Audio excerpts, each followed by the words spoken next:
Welcome back, Dabbling Dads. This is episode 2. The best place to find us, you can find us on Apple iTunes, but at Dabbling Dads, hashtag Dabbling Dads. Any topics or anything like that, or you want to find us, that's a good place to find. But we're here. You notice there's 3 of us tonight. We still got Kyle, me, Tyler, and Derek, who's also a dad. And I'm just going to introduce himself now, and then we're going to get straight to it. What's up, guys? Derek. I'm a neighbor of these 2 lovely gentlemen. Tyler mentioned also a dad. Got 2 boys. 6 and 9, and they keep me busy, and the guys asked me to come on and sit in, and I was happy to do it, so excited to be here. It's perfect. Tell a little bit about what you do for a living. I think you have a cool job, so you don't have to say where you work, obviously, but you have a cool job. You should definitely. I work for a commercial greenhouse. We like to call ourselves florists or flower salespeople, but we push about 9 million plants a year out of the greenhouse, and right now is our busiest time of the year. So doing a lot of stress drinking and stress eating and stress filming podcasts, I guess. All right, so you lost 50 pounds? 54 pounds. Lost 54 pounds in a pretty short period of time. Yeah, 110 days. Yeah, so how much have you gained back since around the quarantine? Not quite to the COVID-19. I'm at about COVID-11 right now. Okay. But all right. Still working on getting the rest of All right, at the end of wrestling, I was at 172, and I'm at 180, so I've gained about 8 pounds. And I've worked the whole time, but I'm sitting on my ass all day on a forklift. So. Yeah. Well, I work, but I sit on my ass at work in front of a computer all day. Yeah, man. And just speaking of your job right now, busy time because we can't forget, since we all are dads, Mother's Day coming up, and just a tradition at my house on Mother's Day is I always have to plant the flowers. That's what my wife likes to do, so we'll probably be purchasing some flowers from you. Yeah. Indirectly. Yeah. Well, and the worst part about Mother's Day this year is remote learning, kids in school. Kyle's lucky because his kids are still in preschool, which is open. Correct. So they're making the homemade mom gifts, but my boys are in 1st and 3rd grade, and I got nothing from them this year, so I had to kind of do my own thing. Erica's pretty great because I'm awful at all things. So it's like, Erica, what do you want me to do for Mother's Day? I know you shouldn't ask that. I should be better than that. I'll be honest with you, but she's always like nothing. The boys make something at school or whatever. So I always do something. I'll wake up, make her breakfast. I'll do something. She likes all that more than a card or flowers or anything like that. Yeah, I brought home flowers to plant, to Tyler's point, and then probably make some brunch. Made the mistake last year of going out to brunch. We got a lot of awesome brunch spots in Nashville. Real expensive, nice places. Exactly where you do not want to be with 2 young kids. There are not enough mimosas and Bloody Marys to make that a pleasant experience. So we learned our lesson on that one. Cool. But yeah, man, so let's just preview a little bit things that are going to happen later tonight and this, that, and the other. Like, you told us some great stories since me and you here. And we might dive into it at some point in time, but like Jeopardy, I know you tried for Jeopardy, and I have a little game for everybody at the end tonight in the final dabble. Yes. And we'll get there when we talk about that. But we're going to just dive in. Let's go ahead and talk about COVID first, because you did have a unique experience in that you have actually been tested. So could you just go into detail? I have, yeah. So we went to Ohio to visit my family. And my dad is 70 and going through chemo, so obviously that puts him in like the double high risk. So, he hasn't seen his grandkids since Christmas, need a little morale boost, trying to figure out how can we make this happen. Well, Tennessee had testing, no questions asked. So drove my ass down to the Robertson County Fairgrounds and a couple questions asked, filled out some paperwork. And I asked the nurse, I'm like, how bad is this going to be? And she's like, well, it's not pleasant, I'm not going to lie. But she said, if you lean your head back and hold your breath, it might not be that bad. And honestly, I think I was just prepared for the worst, but it wasn't fun. I wouldn't recommend it to anybody. At all or no? No, it just got that spot that's been itching in the back of my brain for a while, kind of scratched out a little bit. But they said, hey, hopefully 48-hour results. It was like, I don't know, 3 hours away from being exactly 48 hours called. Results were negative, so we got to go up and spend some time with my dad, which was great. Take the boys up and give them some grandkid therapy. So it was good. I mean, it was worth it, but it like I said, I think it's all about expectations, right? So anything in life, you want to level set expectations, and I think my expectation was this was just going to be the worst thing ever, but I mean, it's basically if you've ever had a flu swab, it's like that, but a little bit worse. Yeah. You know, I think outside looking in, how far they put that thing in, you're Yeah. probably like, what? I saw a video, you and know, that's all. But Yeah, my parents went 2 days ago and got the antibody test, and neither of them have antibodies, so they've not had it. And it's like, well, makes me happy because my dad, the people at work that I've been around the whole time, they check our temperature every day. The problem is like the virus itself people can be asymptomatic and be carrying that thing around everywhere, so it doesn't matter if you. But hearing that they don't even have the antibodies, that made me like, okay, I can sort of take a deep breath because I've been around them, and if they don't got it, I don't got it. More than likely, you know, my friend Leah, she's in the dental field, and they made them, you know, they're about to go back to work, so she went and had the antibody and the other 10. She doesn't have it either, and she was in people's mouths. That makes me feel good about it, to be honest with you. She's downtown, like, you know, big time. Well, and I was reading an article the other day that had the most at-risk exposure jobs, and 3 of the top 5 are in dentistry. Dental assistants, dental hygienists, and dentists were 3 of the top 5 because, like you said, I mean, they're right there. You know, you got the aerosolization of the virus, you know, that how it spreads is right there. You know, so it's definitely a danger. My wife's in the dental field too, so yeah, a lot of concern with her. She's going back to work next week. So, you know, they're making all kinds of changes to just general practices about the waiting room. If you come in with your cell phone, they take it from you, sanitize it, give it back to you. Wow. She's going to have a pair of shoes at work.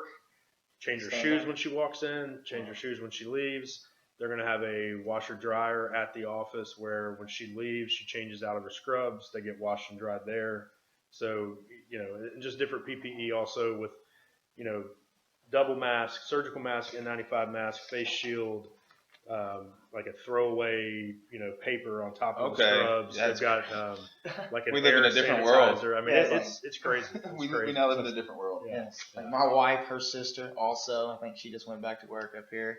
And then like I want the test I would get that I want just listening is the antibody test too, because in December I had like a cough and I had a low grade temperature. You know, I powered through it, but Lake, more importantly, I took him to the doctor, upper respiratory infection.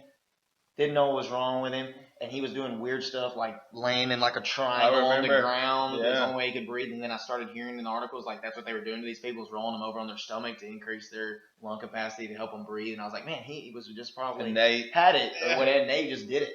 Yeah. So that'd be the test that I'd want to take. I don't know. We're not diving into it too much. Just overall, I think we're just more. Well, it's weird because I don't want to. I have no idea what I'm talking about on this subject, if I'm being honest. And I think that's the case for most people in the United States right now. Like, we don't know what we're talking about because there's so much different information out there that, like, I mean, I watched the Plandemic video. I watched the entire thing, and it was captivating. It was, but you did the right thing. You said you watched 5 minutes of it, went and looked her up, didn't watch another second of it. Well, once I got the facts, it was like, oh, okay, it's captivating because it was meant to be captivating. It knew there's a lot of dumbass people out there that could prey on. Well, I mean, I think, you know, anything that's video format, right? It's well produced, it's slick, it's edited well, it's, you know, probably not edited as well as our podcast. And, you know, but, you know, when you look at something like that right now, a lot of people in this country are afraid, and it's very easy, you know, fear is an easy emotion to prey upon, and it has been since the beginning of time, right? So I think there's a lot of people out there that, to your point, they just don't know. And even the direction from the Surgeon General and the CDC and, you know, the administration it's changing constantly, not so much because they're giving you false information, just because this is a brand new virus that's never existed in human history that they are learning about daily. I mean, there are researchers around the world finding new things out, so the direction's changing, and that's confusing people. Well, what I think we do know, I think we all do know it did come out of a lab. What we don't know is, was that on purpose? Was it an accident? For whatever reason, they were manipulating this virus, bringing the animals in. I mean, there is proof of that. Right. The question is, how did it get out? Why did it get out? Was it a complete accident? Who knows?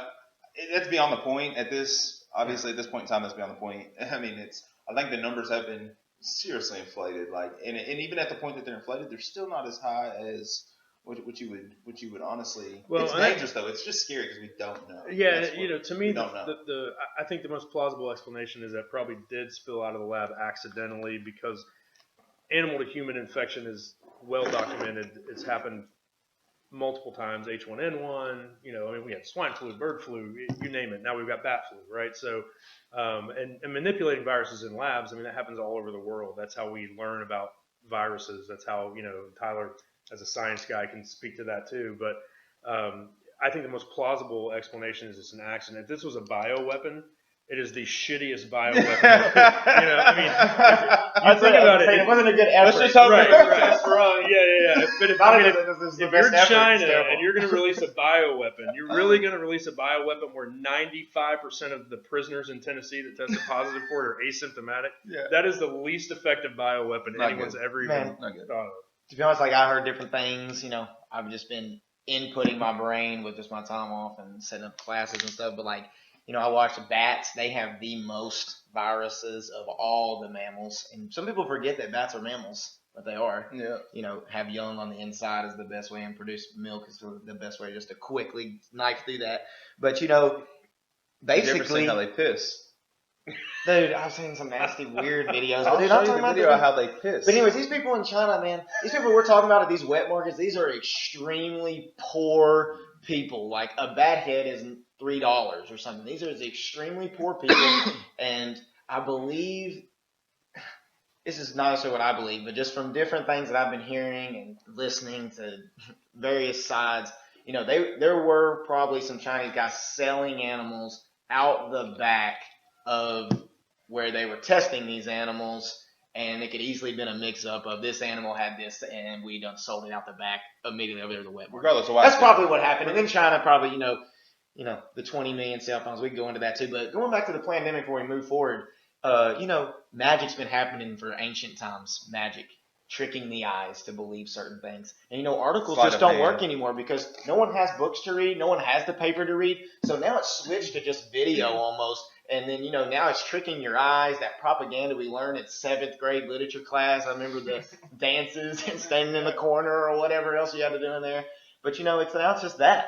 It's just they're tricking us in many different ways with our eyes now because no one's reading how it goes. Well, you can pretty much put anything out there nowadays. Yeah. Literally anything, because unfortunately, the majority of our population is so uneducated. And I'll be honest with you, like me compared to probably a majority of the education is pretty uneducated. I had a year and a half of college that I didn't go to a lot of class during. We're being honest with ourselves here. I think the thing, and Kyle, you said this earlier. Look, I don't know enough about this to really have a firm opinion. Exactly. Right? That is what is missing in our society today. We have convinced everybody, and whether it's through participation trophies or whatever else it is, we've convinced our society that my opinion and what I find out through my air quote research on Facebook and the internet should hold the same weight as Dr. Fauci and the CDC. Look, people are distrustful of the media, understandably so. People are distrustful of the government, and understandably so. But to say we have 99% of scientists saying one thing, 1% saying the other. I would say 99% of the time, that 1% is a quack looking for a buck. Oh, dude, one of them was a chiropractor. One of those doctors on that video was literally a chiropractor. It's like, and I love chiropractors. Yeah, it's like, I saw people quoting, people were quoting Dr. Drew. Like, I loved Loveline back in the day, right? But Dr. Drew is not an epidemiologist. No, he's a behavioral. Hey, we sort of talked about Dr. Drew last week. He was on Steve-O, and I didn't know anything really about the guy. Erica watched the show Teen Mom on MTV a lot, and he does their after show and all that. But hearing how he interacted with Steve-O and changed his life, that's one guy I don't know what he's great at. He's an addiction specialist. Yeah, right? and I guess he's very, really very good at that. Right. Yeah, but I don't. Because it says doctor in front of your name, you shouldn't be speaking on all things. Right. Just like what was that coach, the soccer coach from the year when this kind of all started? He's like, I am just a coach of football. Right. I don't know shit. I don't know who that said was that. Pep Guardiola, I think, was the one who said it. I don't know. It was a guy where they asked him his thoughts. Never quote us. Yeah. Did y'all see that though? Jeopardy is coming up, man. Like that. Yeah. Google here. Yes. It wasn't. I'm sorry, I didn't anybody go forward. No, it's go not ahead. like it's Ebola. You know what I'm saying? Or like that movie. I made my wife go back. She misses out on some really good movies, and I'm sure there'll be stories about that. What did y'all watch? We watched Outbreak on Netflix. Outbreak. Yes. Good one. A lot of good actors in it, yes, but it's not like it's the Ebola. We're not getting caught like that. All right. Well, let's. Obviously, this is still on the Corona plane. I know we missed the Summer Olympics. Obviously, I'll be honest. Like I've grown up as a kid. Like obviously they rented. I don't. You know, my parents. You know, they probably didn't have the money, but like the fact that the Olympics were in Atlanta, and my family spent a lot of time in Atlanta. I mean, I have an Atlanta Braves hat on right now, but I have Turner Field here on my wall.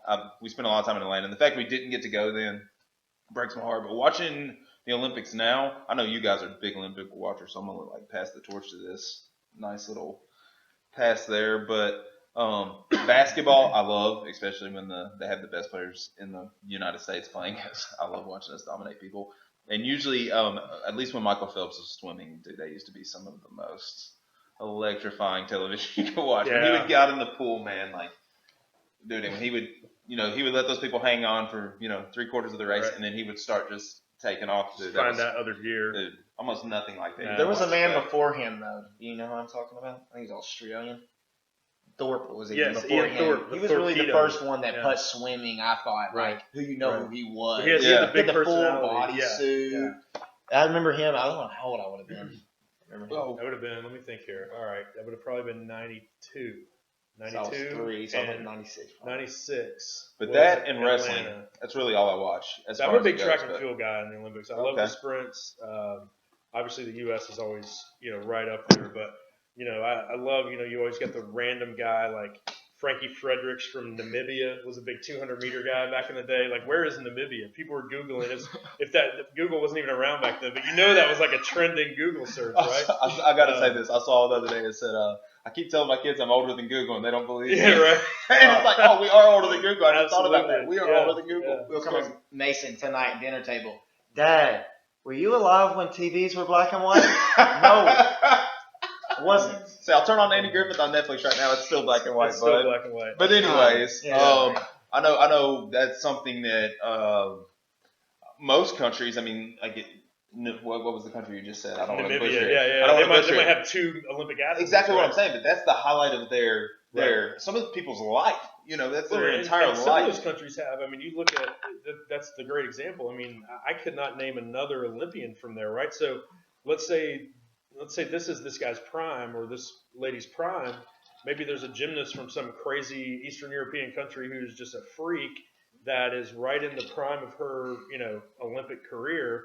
2020 gets pushed back to 2021. She blows out a knee, never goes out there. For the U.S., it's like, man, some of these people, yeah, it's going to crush maybe some Olympic dreams, but I mean, it's next man up, next girl up for us, right? So it's Especially not in like big of a basketball, deal. something like Right, that. But right. like wrestling is a big one that affected because making weight, winning that weight, dude, being a good wrestler only lasts so long because we talked about this before. It's like you're in a train wreck. Every time you get out there to wrestle, you're in a Right. potentially however long the match goes, minimum 8 minute train wreck. So it really hurts them when it comes back around to them having to get ready to go again a whole nother year, wait, all that stuff. Right. Those guys are disciplined as shit. Let's be honest. Like those guys are disciplined. Really, So- all of them. Like well, if you're an weightlifting, Olympic athlete, you're pretty freaking disciplined. weightlifting. Well, and I then love track and field too, man. And it was kind of like, I don't know who the next sprinter was up. I know Usain Bolt. We all know him, and Sure. it was kind of time for the next. Michael Johnson was the Atlanta. Yeah, the 90 gold shoes in Yeah. '96, man. I don't It's crazy. remember Australia. Was that 2000 Bolt already? Sydney. That would have Was- been Bolt early on. Yeah, Yeah, I think that it would've was been Bolt. young I mean, Bolt. my first Young Olympic Bolt. memory, and would have been before you guys. Obviously, was Los Angeles. So what's the age difference? I'm 32. Kyle. Tyler's Tyler, 31. Yeah, you're younger than me, and then Derek, you're 43. 43. Elder statesman. So- So I remember Los Angeles, and Carl Lewis was the man back then. Not only was he winning the 100 Yeah, and yeah. the 4x1, but also the long jump. He was just a freak athlete, right? So that we obviously dominated that Olympics being on our home turf, but and this is before your guys' time. Also, That was in but- L.A.? That was in L.A. Yeah. But I was 4, so I don't really remember it. But I think '80 was the Moscow Olympics that the U.S. boycotted Mm-hmm. during the whole Cold War thing, and so you had a lot of that Soviet-U.S. tension back then, and I mean even in '88, that red with the the hammer and sickle gold. I mean, that was before. Was it the Winter Olympics after that Summer Olympics when we beat Russia, or is that prior? I'm sorry. That would have been 80. Was Lake Placid, right? Lake Placid is when they beat. That's when they Russia. beat Russia. So yeah. So the Moscow Summer Games, the U.S. boycotted, and then I believe. Dude, I failed 2 grades in middle school. Yeah. We're going way up now. But anyways, I was looking forward to. A lot of people don't realize this. Like Tiger, he made this return. He might have won the Masters too early, but I think in Tiger's mentality, he was trying to get ready for this Olympics because that's something that Jack never had the opportunity to really do, and then he could have had a gold medal. So he was timing his run up. And he's always heard this and the other, but I was looking forward to golf. Badminton's one I always loved. Golf is the same way. You're a golfer. Golf is the same way. When you're in your lane and you're playing, you got to stay in that lane, and you got to strike while the iron's hot. Because if you don't do that at that point, you're in trouble. You're in trouble. All that muscle memory really sucks. But even beyond the Olympics, like all sports are our lives. Us 3 guys right here. Father's a basketball coach. I'm a wrestling coach. Derek is a sports fanatic. You're going to hear some cool stats from him, I'm sure, at some point. Went to UNC. Was there when Vince Carter was there that time period. What were the actual years? Vincent Antoine, let's see, that would have been 95, 96, freshman with Vince and Antoine. Jeff McGinnis was still there when I was there. Stackhouse and Wallace had just left the year before to go pro. But obviously, watching, I got to see Ed Cota, I got to see Ty Lawson. So I've always wondered so I sort of understand how the tickets work for like football, but like when you're going to a school like UNC, Sure. like how does it work there? Like how do you get a ticket to? I know to get into Cameron at Duke is like unreal. Yeah, like, it's crazy. But not Cameron, a lot of, you might get to see one game the whole. Cameron seats like 7,000 to 8,000 people. I mean, it is a tiny venue. So we have the Dean Dome. Smith Center seats 21,872, I think. And you played there, Tyler. I played there too, actually. I played in the Dean Dome. Yeah. I played in the Dean Dome one night, in the middle of the night, Really? about 10 o'clock. That's crazy. With a couple guys I know that were on the JV team. Carolina still has a JV team. Yeah. So Dean Smith was big. That's what Tyler played. That's how I played against. So basically, my college coach was Brandon Wright's high school coach. Okay, yeah. George Pitts. So then he coached at Keene. And he just retired this year. Now he's AD somewhere. I can't remember. But anyway, so we got to play against their JV team. One time against Wake Forest was played after us, and it was Chris Paul played. Yeah. And then the next year we played before a girls' game, and they had that real good point guard. I can't remember her name. Well, we got off. Ivory Latta. Might have been. They were good then too. But before the girls' game, it was like right after our JV game. And so y'all had a little bit of a crowd. Y'all played before, you said. Some of the the second half we came out and they crazy. I mean, not the can. I should never say that. I can try. We don't let them in there. You know what I'm saying? But they were there and they cheered real hard. Knew we were playing pretty good. It was our JV versus their JV. But back around to my question. That's what's hard. By the way, I'm gonna circle back because I thought it was the 80 Moscow Olympics. You thought it was the 80 Lake Placid Olympics. We're both correct. Okay. And this is something that you young bucks won't remember. Back in the day, the Olympics, the summer and winter, used to happen the same year. Oh, okay. It wasn't until the 90s, I believe, when they started doing it every 2 years, winter every 4, summer every 4, alternating. But it used to be you had the 80 Olympics in Moscow in the summer, and then you had the 80 Winter Olympics in Lake Placid in the U.S. Well, one of the most underrated Disney movies is Miracle, dude. I watched that movie. It's long, but dude, that movie is incredible. If you haven't watched, Kurt Russell is incredible in that movie. But it's hockey. Right. Yeah, it's great. Sometimes, dude, I get along. Don't worry. Yeah, it's when the U.S. beat Russia. The how do y'all get the tickets? Tickets. Sorry. We got off the rails. So the ticket process has changed over the years. It constantly changes because there's really no good way to do it. So when I was there, it was camp out, right? So you had a ticket distribution on a Saturday morning, and it would be for 3 to 4 home games. So depending on what 3 games it was, you might have to get there Friday morning. You might have to get there Thursday night. But you were sleeping in tents. It was usually incredible, cold as shit. You were sleeping on concrete. Yes. There was copious amounts of alcohol passed between the tents. If you're going to be a fan, you should be a fanatic. Because, I mean, if you're going to do it, if you're truly going to be a fan, you got to be a fanatic. So Dean Smith was coach when I was there. He retired my sophomore year. I cried, watched his press conference in my dorm room. But he did not like the fact that students had to camp out and potentially miss class to get basketball tickets. So he thought there should be a different way to do it. Nobody could ever agree on a way. My sophomore or junior year, to discourage campouts, because originally your tent got a number, right? So if you were the third tent there, you were number 3. So you got the third best seats, and they started with the good seats and then went all the way up to the nosebleeds. Yep. One per person. You get one ticket for 3 or 4 games or whatever. So if there's 4 of you, you get 4 seats. You get 4 seats together. Usually we'd work it out where we'd alternate nights or alternate shifts because they could do line checks. Any hour on the hour there could be a line check, and if you weren't there, you lost your place in line. So you pretty much had to have somebody there every hour on the hour. Now they then, to try to discourage campouts, what they would do is on Saturday morning at like 6 or 8 in the morning, they would come out and they would draw a number at random. And so let's say there's 2,500 tents. Mm-hmm. They might draw number 1,217. Well, if you were 1,216, you're shit out of luck because you're now the last person in line. If you were number 1 and they picked number 2, you're shit out of luck.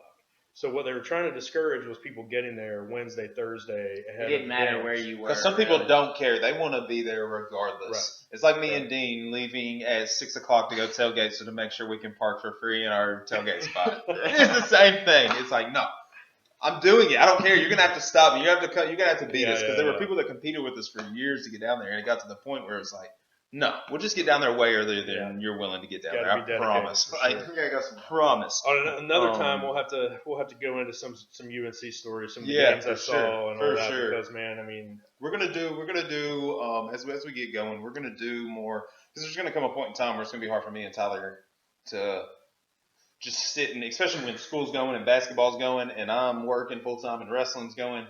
Me and Tyler aren't going to be able to watch Netflix or keep up really. So there's going to be times where we're going to have to be dead set talking about stuff we know from our, your college days, movies we grew up on, that type of stuff.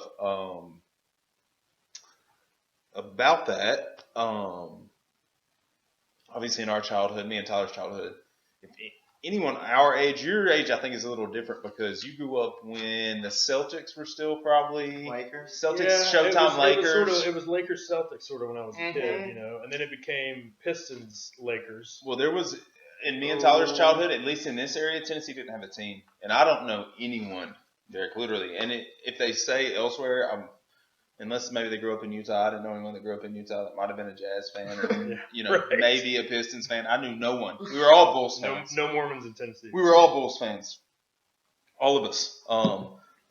We grew up with a guy that was like legitimately his dad was trying to mold him into Michael Jordan. Tyler knows him, helped Tyler coach basketball with Tyler a few years. We grew up with him. I mean, he had every pair of Jordan that ever came out. This guy was a Jordan fan, so he's my brother's best friend, and we were all wrapped up in it real tight. But The Last Dance has been on. We've all obviously been watching it. I think it's incredibly done. The way they do the time is a little hard to keep up with, I think. Like, where they jump from here. Sure. It's like, I'm jumping back to 1992 real quick. And it's like, hold on, just like stay on that tape. You don't have to jump right now. Like, just stay talking about what you're talking about, and then it'll feed right into where you were going. Our perspective, one reason I wanted to ask our age, because your perspective is going to be different. Me and Tyler were watching it as children, I was watching it like in my grandparents' house. It was like our whole family would get together to watch Michael Jordan was on television. Like, he was that polarizing at the time. I guess I'll sort of leave it to y'all. Tyler's obviously played high school basketball, also college basketball, coaches basketball for a living, knows the sport at obviously like an intimate level.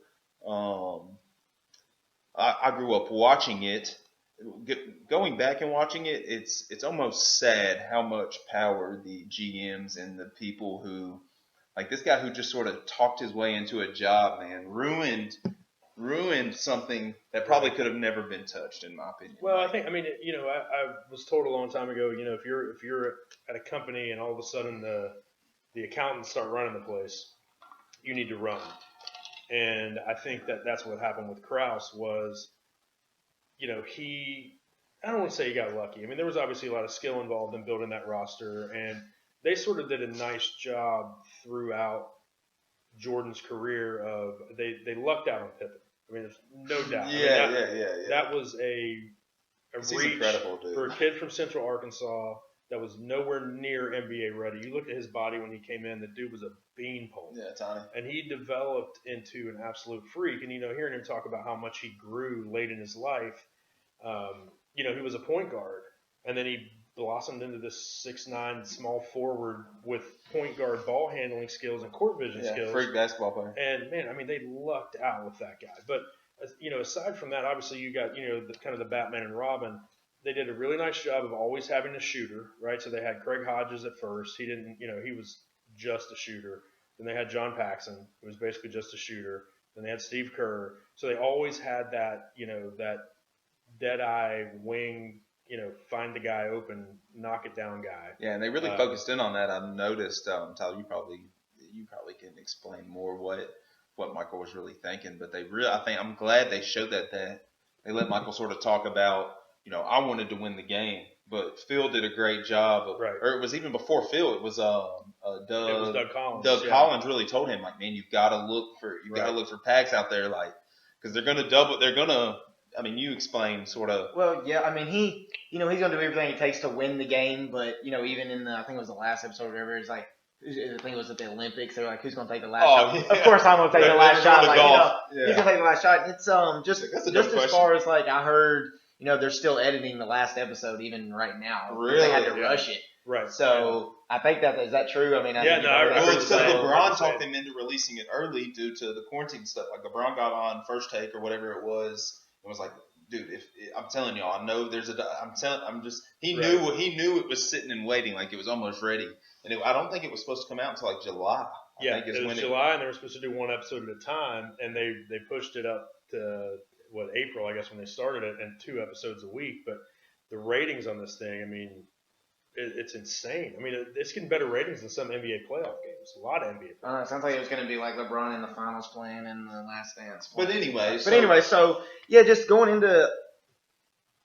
I was just excited to see it because, I was born in '89. I've been on many debates of who's the best player, Kobe, LeBron, Michael. And, I just think of it as a pure basketball and this and that. And then it's like, man, you know what? I heard Michael Jordan. I see all his stats. I've seen highlights of him.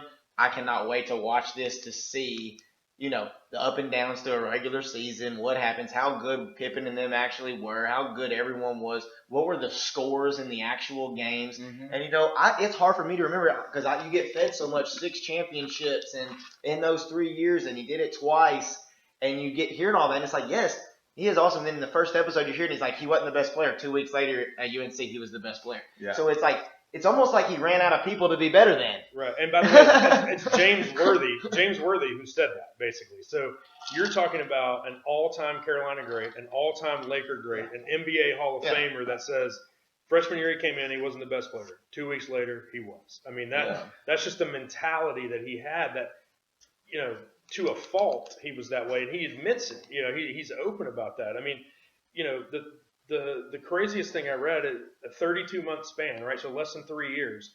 He won 3 league titles. He won 3 finals MVPs. He won an Olympic gold medal, and he won 2 MVPs and was NBA first team 3 times. First team all defense 3 times. The one time he didn't win the MVP was the Barkley year. Yeah. And I think that cost Barkley an NBA championship because Jordan had something to prove. In those 32 months where he played three full NBA seasons plus the Olympics and won the championship all 3 times, you know how many games he missed? Zero. Yeah, I'm glad I didn't stop you because if you saw me, I was about to say something. Yeah. What I was about to say was the most impressive stat is the fact that he did not rest. So you he did not rest. He was still gambling and doing all of that and playing the entire time. We got to take care of their body. They get these rest games, and the NBA is trying to figure out how to fix it, right? Because LeBron comes to Charlotte once a year, right? So if I live in Charlotte and my kid is a LeBron fan and I drop $300-400 on tickets just to get in there for my kid, and then he sits because he's resting. Horseshit, man. The same thing happened to me. I went to San Francisco when I lived in California to go watch Bonds and Griffey. It was a Sunday Yeah. day game after a Saturday night game. Guess who didn't play? Bonds or Griffey. Now, it was a great day, but come on, man. It's baseball. Yeah, let's. It doesn't take that much out Cal of Ripken. You I go- mean, yeah. that's, Go out there and that's like swing I the point to damn people like the guy on my wall, Brett Favre and Right. Cal Ripken. Like, I don't want to hear it. Michael Jordan, I don't want to hear it. Kobe Bryant was also the same type player. I don't want to hear it. These guys play. These guys play. I agree. So I'm gonna ask y'all then. So I'm gonna ask because All this right. made me Yeah, think. do So it. it's like of course. So it's like facts. Playoffs were shorter. Right, but he still played Right. 179 playoff games. I understand. But And all but the three of series those are shorter. years, Yes. all 3 of those years in the 32-month season I'm talking about.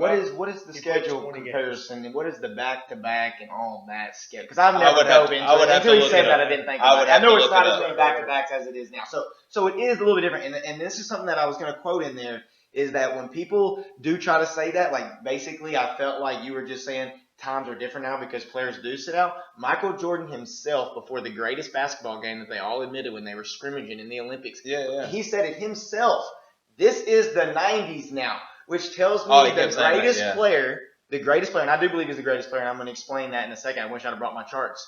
But It's all right. but the greatest player opened up that the times of basketball and the way things are called and the way things go The reason people are need to separated. rest. He separated them. The greatest player separated them to probably the second, third, fourth in the top 5 greatest player face to face after he just showed him up in front of all the other best players at the limits. He Right. said, "This is now the 90s." But see, I think So- the point of this being the 90s is he was basically telling Magic, this is my time. You had the 80s. But it was after a weak foul call, Magic said, in the lane, right? Right, And because he he's keeps like, saying you on get all the free throw calls, lines, and he's I like, get all the calls. this is my time. I get the calls now. You got the calls in the 80s. You know, that's I know. how So I when took it. people complain to LeBron, though, it's his time now, so he can get Right. any calls that he wants. Absolutely. So he gets any so it's calls. hard for me to say. You know, and I actually have sympathy with LeBron on the foul calls because he's such a physical specimen that someone runs into him and falls down, and they call a foul on LeBron, Yeah. and he gets he gets his ass beat. Yeah, but so did Jordan. I see now Yeah. because I can go back Right. and see. I didn't see the picture. I was 2 years old, right? Yeah. But also, I'm gonna say this because this is crazy. I'm gonna go ahead and go there right now because I gotta go. I gotta get it in. Now that I've watched the Pistons series and what happened in the finals when they won it, I'm sorry, but I think it's not true because it wasn't the finals. But whoever won that conference championship was gonna win. Both times. One time it was 4-1, and then one time it was 4-2. Well, hang One of on. them was 4-1. Finish what you're gonna So, say. so what I'm gonna say is, I think Michael. Michael Jordan is 6-2. He's 6-2. In terms of the 2 best teams playing against each other, he's 6-2. LeBron, he's whatever he is, 4-3 and 5, 4 and But 6, that's- whatever he is. So what you're against saying the best is, team. so you're saying Jordan has 8 championship appearances then instead of 6. Correct. Because that's Correct. always been the knock on Correct. everyone. Correct. Jordan is 6-0, But he's not but undefeated in my opinion. But he hasn't been well, and that's fine. But I will say this: LeBron, all those years he won the East with Cleveland, the East was pure shit. The team that won the East would have finished 4th in the West. I mean, and this is all Agree. hypotheticals and whatever else. Oh, and, of course, this is. you know, And and you know, I mean, I'm an Ohio guy, right? So I want LeBron to do well. I'm glad he's done well. I'm happy he brought a championship to Cleveland. I'm happy what he's done for kids in Akron. I mean, he's a stand-up guy, and you know, but to me, winning the East was like kissing your sister back then, right? I mean, it's like winning the East. You're the only superstar in the East. Yeah. You know, I don't know. Well, I would going with what Tyler said. His argument that Mike is 6-2 because Detroit and Chicago were the 2 best teams in Right. the league is almost, to me, the same argument as, well, if Michael and or Kobe were the same size as LeBron, they would have been much better players. If they had their same skill with LeBron's size and height and weight, they would have been much better basketball players. I don't think that LeBron, to me, Kobe and Michael are a great comp for each other. They are LeBron exactly is- the same. LeBron is and not, I'm going to play something here in a second on my phone, which almost verifies what you just said a minute ago. Like, they had to change the game. Like Kobe says, I'm gonna just play it because I don't want to misquote him. I recorded it for this. It's just a little 30-second clip, but it almost confirms what you said. Like, the way the game was played when Kobe was the star is different. but it wouldn't have been different if not for Michael Jordan. I'll let him say it. I'm going to put it here, and hopefully both audios pick it up. I truly hate having discussions about who would win one-on-one.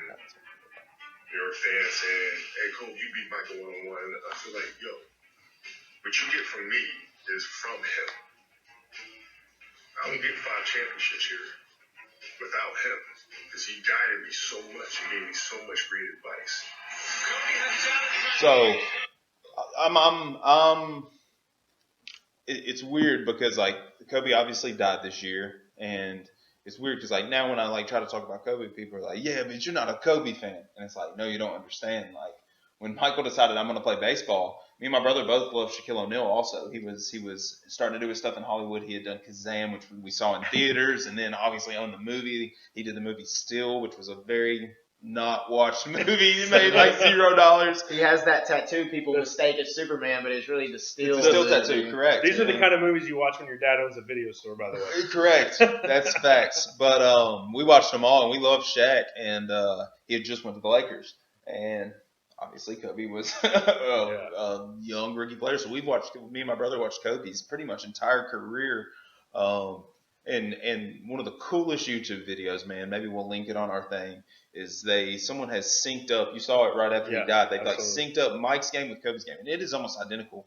LeBron's game is different, where Michael changed the game, and then Kobe, I feel, perfected that game. LeBron, like carved his own path. He's a completely different player. He could play any position. He is more comparable, in my opinion, to Magic Johnson or Charles Barkley than he is to Michael Jordan or Kobe Bryant. Or even old school Oscar Robertson. Or those style players in that day that could not be stopped. Well, and you think about back in the day, right? So Pippen on that Bulls team would probably be a better comp to LeBron's style if you put 30 pounds of muscle on Pippen, right? Because you've got a guy who can run the break. You've got a guy who can post up. You've got a guy who's a ferocious rebounder and a lockdown defender. In LeBron's case, on all 5 positions, but Pippen, aside from the 5, he would guard the other 4 positions on the floor if he needed to. Now, those later Bulls teams with Ron Harper didn't need him to guard the 1 or the 2, obviously, because you had Jordan on the all-defensive team for a reason. I mean, the guy had 8 steals and a half in a playoff game. Well, it was the year before that where Pippen was, second in steals in the NBA? So I got a wild statement. I want to see what you just think about it right here. I've heard this wild statement before. All right, he got to watch so many more games, like with a brain that understood basketball, like the actual games and what's going on. Because Pippen was an important player. I think they even showed that in kind of Pippen's episode or whatever. Yeah, it was Pippen's episode. When he wasn't there, he was like a old version of a holdout almost, is what it seemed. Well, right? Well, what he said was he could have had his surgery after the season. Pippen's words. But I didn't want to fuck up my summer. Yeah. So he waited. I wasn't about to fuck up my summer. Yeah. So he waited till the season. But it was also an FU to Krause because he wouldn't redo his contract. Correct. But exactly. Yeah. And I'm gonna circle back to Krause after I say this crazy statement real quick. Is what if Pippen was the greatest player of all time and Michael Jordan was just a great scorer and defender? I mean, it's interesting, but I think I'd have to pull the stat, but I'm not sure the Bulls' record was that terrible when he wasn't there. Probably not as bad as they made it appear on the show. Yeah. I was just wondering, because Pippen is a hell of a player. I don't care what anyone says. Well, he was in the one-arm crank no. Yeah, boy, he was in the 50th anniversary of 50 greatest players of all time, right? I mean, so the guy's first ballot NBA Hall of Fame and then player. Before we get into I know we're going to go over this, that, and the other, but I'll just who's the best player, I got one more little thing I just want you to maybe think about, the best player, and I do think Michael Jordan's the best player for anybody. I think it's just crazy, but earlier you mentioned something about, Jerry Krause, and we said Jerry Krause and Pippen, and they hated Jerry Krause. That's one thing that you could even compare LeBron to Magic again. LeBron is almost transcendent in the fact of player voice, giving players the power and the control that Michael obviously couldn't get. Or follow through on, or whatever happened Michael was he couldn't save the coach. In his brand. But LeBron could get coaches fired. Still is. LeBron gave powers to players, which makes him Well, I think Michael different dictated the type of roster to the same degree that LeBron does. I mean, you look at, like I said, they had Hodges, then they had Paxson, then they had Kerr, right? So Michael's like, I always need that wing shooter. Yeah. Pippen was the constant. They needed a big man, right? So you had Luke Longley, you had Bill Cartwright, you had Winovich or whatever his name was, the greatest handlebar mustache goatee of the whole Last Dance. But you know, you had other guys like Horace Grant that were, you know, was a solid 4. Then you had Rodman, who was a solid 4. I mean, I almost think that Jordan understood what he needed on that roster, and he asked to go get it. The only guy he never asked for was Kukoc. Yeah. And they I like eventually, seeing that though. What you'll start to see, I think, in these last 3 championships when they show, you know, I'm assuming that'll probably be 8, 9, and 10 episodes leading into the Last Dance, is they eventually made it work with Kukoc, but he did not fit the mold. He didn't fit the style. Krause was just had a hard on for him. Yeah, absolutely. Honestly. And so I think that was the one guy that Jordan didn't want. Yeah. Everybody else, I think Jordan said, I need a guy who can do ABC. True. Yeah. Krause said, I'm going to get it. Before we get into, because I wanted to talk about Last Dance, but really, like, Tyler's a basketball guy, obviously, like we've said, but he's obviously always been a big LeBron guy, because LeBron is special, man. He's like nothing we've ever seen before. So before we even get into this, I sort of want to take one argument just off the table before we ever start, because for a long time it's been my go-to argument, but this Last Dance has really sort of changed my perspective on my whole thought process on this. And that's the LeBron couldn't win a championship in Cleveland, so he went and created a big 3 in Miami. I think before I even start, the main problem with him doing that was the way he did it. I just want to say that from the get-go. If he would have never done the announcement, if he would have never done that, it would not have been a big deal. Because now that I look back, the true first big 3 was actually when, the first one that I remember and that was really publicized was Kevin Garnett, Paul Pierce, and Ray Allen when they went to the Celtics. Right. But now that I've watched this show, the true first big 3, even though it's truly sort of not because Pippen was drafted into the organization, but when they went and got Rodman and solidified that big 3 there, the Bulls truly had the first big 3 type deal. It was a straight trade for like Will Perdue or something, right? It was. I think it was straight up Will Perdue for Dennis Rodman, who had already won how many championships? It was something ridiculous that solidified their place in history. The one team and player that I'm going to talk about in a minute, the organization has done it the correct way until here recently, but I can't blame them for what they did because they did it smart and were able to afford this player. But I'm going to have an interesting player that I'm going to put in for up there with top players of all time. That's all I'm going to say. But I think LeBron's great. I don't think he needed the big 3 to win. If there is a prototype of the way you need to build a basketball team, the way the front office of the Golden State Warriors built that team is unbelievable. They saw in Steph Curry what I think probably no one else in the league saw. I think everyone saw him as a good basketball player, Dason. I think everyone thought he was too small. I think everyone thought that except them.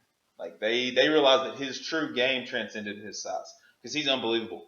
And they had Klay Thompson, unbelievable. Draymond Green isn't overly great offensive player, but he's almost like Dennis Rodman, where he's a glue guy that you need. He is up there with Defensive Player of the Year almost every year for like the past 4 years. I mean, that guy plays hard. He's the type of player you want on the court.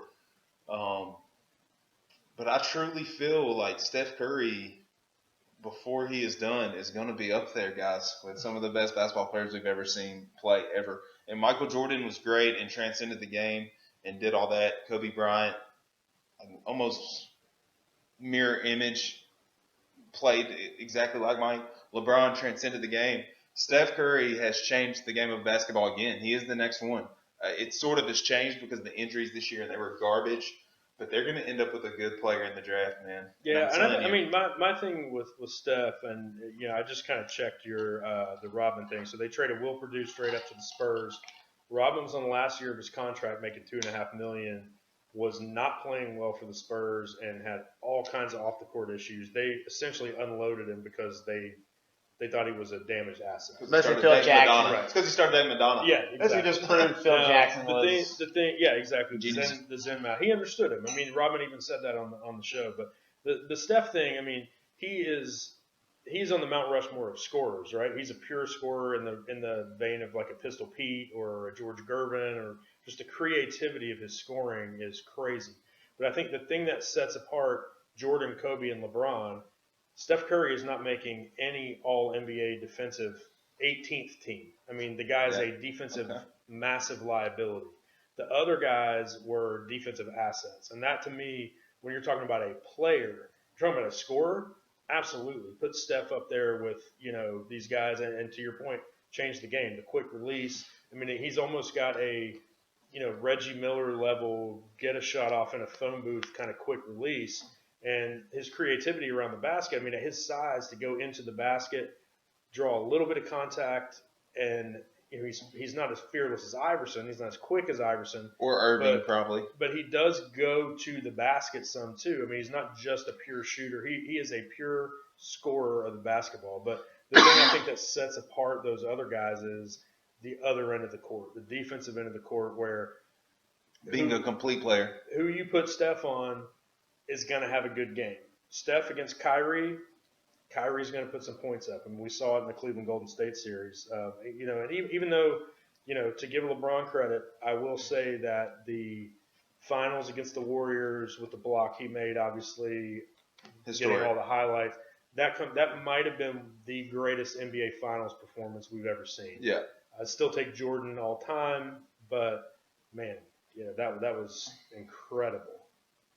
All right, Tyler? I was going to say no to Steph Curry. Well, okay. I'm just kidding. No, I mean, he can score. I think he's top 3 all-time point guard of all time, including Magic Johnson in the list. At the end of the day, in all history, his name will be talked about up there at the top with transcendent players. Unless he doesn't make it back and he gets injured again. And that's a real possibility. Healthy. Probably a more realistic one. Like, once Derek put it that way to me, obviously, that's why we're doing this, because you get different perspective to learn. It's great. You're right. And the person that probably better fits what I'm sort of thinking in my brain, but probably what is more important is like Kawhi Leonard. Kawhi Leonard is probably, if he continues doing what he's doing, we'll see what they do at E.L.A. I think he made a mistake. I think if he went to the Lakers, like, it would have really cemented himself as. I think if he stayed in Toronto with Lowry, that team was. The thing with that team is they were deep, man. Like, they had players no one had heard of, but they were deep off the bench. I don't think he ever wanted to be there. Yeah, he didn't. Because he just wanted out of San Toronto sucks. Good character by him, though, man. He wouldn't get him the championship. And what about the GM? I can't think of his name. He's like Akon or something like that. Dude, what a move by him. He risked it all, traded him, bought himself a championship, made a bunch of money. Yeah. I mean, why not? Happy man. Good job, man. Mm-hmm. Yeah. But health is the biggest thing concerned about Steph Curry. I do think he's one of the top 3. Even right now with his back-to-back MVPs, I still think he's top 3 or 4 point guard. Let's be honest. Y'all know who my favorite player of all time Kobe Bryant. I think Kobe Bryant's great. Honestly, that's my guy. I would take Derrick Rose in his prime. I would take Russell Westbrook. Incredible. Yes, incredible. To me, Steph Curry, I know he plays the one. He's not a point guard. No, Kyrie Irving is what I would consider a point guard. Kyrie, I mean, true point guard. He can't guard anywhere else. That's why. See, I think as a coach in my head, no, Steph Curry, like if I was building a team or having a college team. There's no way he's guarding a 2. He can barely guard a 1. Right. He has to guard a 1, so therefore he has to be the point guard technically unless you have another. Right. I mean, Draymond Green runs the ball on the court sometimes on that team. Yeah. So So we all agree, Mike J, right? Here we go. But I want to throw this by Derek real quick. And because it is related to this time. And like I said, I do think Michael Jordan's the greatest player, and I'm going to relate it to science. We're going to have a little teaching moment with Welch here real quick.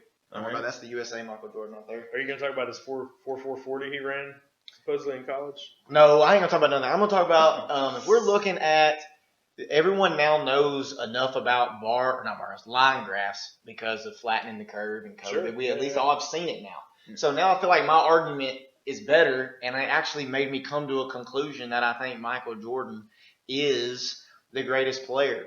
So if I use my y-axis is greatest player or good at basketball, playing basketball. Yeah. Michael Jordan got to North Carolina. He was 19, and then I'm not as good as these people. Choo-choo, choo-choo. He is a very jagged up there chart. Right. He ran right up there to the top. Yeah. Then he There was no one else to chase. He lost his drive. It was no longer worth it because he had nothing else to prove. And he was like, what else do I have to prove? I don't have to be a role model necessarily. I want to do what I want to do. So he literally, in my opinion, in terms of basketball, accumulating stats, he could have accumulated plenty of more trophies, being maybe the best player and second best player on great teams, but he didn't. And because I see in my head, I still remember the Bobcats is what I remember watching live because that was my age. So I think he peaked up and went down because I think it's just a fact that Wizards. I said Bobcats. He owns the Bobcats. Yeah. Anyway, no, you're good. I knew what you were. So, anyways, when, in my opinion, if we're doing data points, age is on the bottom. Right. Okay. Age is on the bottom. Michael Jordan's peak on the y-axis of how good you are at basketball and dominating the game of basketball, no one reaches that peak. But I would have to say LeBron James's curve, when they're 18 years old, LeBron James was better at basketball than Michael Jordan. So LeBron James has a flattened curve. But it goes much longer. It goes much longer, in my opinion. I know what you're saying. Yeah. But he has a flattened curve. It can still be going. I think LeBron James is going to have a chance to play in an NBA game with his son. I think that will happen also. If he wins for the Lakers, he will be the only player to win the NBA championship on 3 different teams. If we go back to my last argument of he just made it to the finals, but if he'd have played the Golden State Warriors 2 of the times in the Western Conference Finals with the same teams, he would have not made the finals, which makes him 3-5. He wins a 0, and he's now 4-5. You see what I'm saying? So he could. Right. So it starts evening out when he's 6-2. But Jordan's as dominating the game and good at basketball after watching this. No one is getting to his peak. But at 18 and 18, I believe LeBron was better. Right. Now, if they would have ran into the gym together, no telling how good Michael Jordan could have actually been.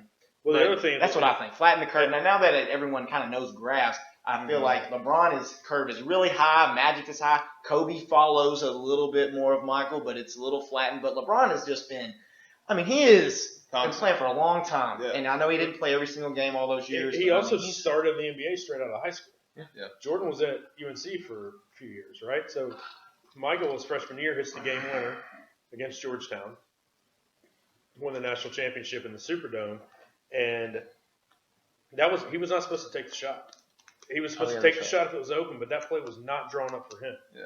There's a reason he was that open, because he was a freshman in the game. Now, by that point in the year as a freshman, you're not a freshman anymore, right? So you've played a full college season at, in the early 80s ACC is an absolute battle. You are a sophomore now. You have been battle tested. Dean Smith has confidence in you. Told him, hey, if it's open, take the shot. Took it, knocked it down, won the game. Rest is history. Yeah. But Jordan, there's an old saying in Chapel Hill, who's the only guy that could ever hold Michael Jordan under 20 points a game? Dean Smith. Because his team style of offense, and when they got up, pre-shot clock, they ran the 4 corners, they would take the air out of the ball, and good luck getting it back. I feel like Michael was worried about that about Phil Jackson at the beginning, is what it seemed like almost. Absolutely. But then he just was too good. Well, in the basketball museum at UNC Chapel Hill, right next to the Dean Dome, there's a letter, 2 letters actually. One of them is great. One of them is from Coach K, sending Michael a letter saying, heard you chose North Carolina. Hate to hear that, but good luck, basically. Classy letter. And then there's a letter from Dean Smith. Dean Smith was big. Every year at the end of the year, he would type up, or his secretary would type up a letter to each player and say, hey, here are the things you did well. Here are the things you need to work on. And you could tell it was like a per our conversation type letter, right? So this is recap. It was like an HR documentation, right? So Jordan says, I think you did really well at, scoring and, that aspect of the game, but if you could just work on your defense, I think you have a chance to be a really good player. And sure enough, all NBA defense, multiple years. The guy was obviously solid. In college, he's really good, but I guess when I was thinking about this myself, because I was just like, what is the opposite thing? Is like, the same year that LeBron was in the NBA, Melo won the championship, and he was the best player in the league. Yeah. What would LeBron have done if Melo won it I just feel like if he would have went to any high school, any good program, no matter which one it was going to be a national championship. And what, it only take him 3 years. And also that year, he probably had no business being in the finals either. I mean, he had no chance to win the finals that year. Like, every time Michael was in the finals, he had a chance to win it. But I still think he was better at basketball after going back and watching it. Yeah. But as far as dominance and, like, all of it into him, man, I just think LeBron, in a good way, I think was flattening the curve. And I'm still going back to it. That's kind of where I'm at on it. But, like, at least I feel better now after watching it. Like, he could play. Yeah, well, if you're a living, breathing, Well, sane human being who lived through the 90s and the current basketball that's going on, because I would say 2000s, but LeBron's still playing, so his era is still going on, obviously. Yeah. Like, if you live through that, it's just the we talked about it earlier, your eyes, man. Like, just the eye test, Michael Jordan's the greatest ever. But that was also Like, there's propaganda. no question. I learned from that, though. It's propaganda. Michael Jordan was the first team athlete that was treated like an individual athlete. Yeah. He got all the endorsements. well, like, is he that? Do we think he's that great, or are we convinced that he just every I don't damn know, man. McDonald's Well, burger I had that was the takes greatest me, thing? That takes me where I was going to go. One of the cool parts that's sort of aside from basketball, when they won the gold medal, and he was like, man, they told us we had to wear that Reebok. right. And he's riding in the car, and he said, they're in for a big fucking surprise. and he wore the draped thing. The Yeah. one player that had the... Yeah, and somebody's going to say, oh, you can't look at that asshole.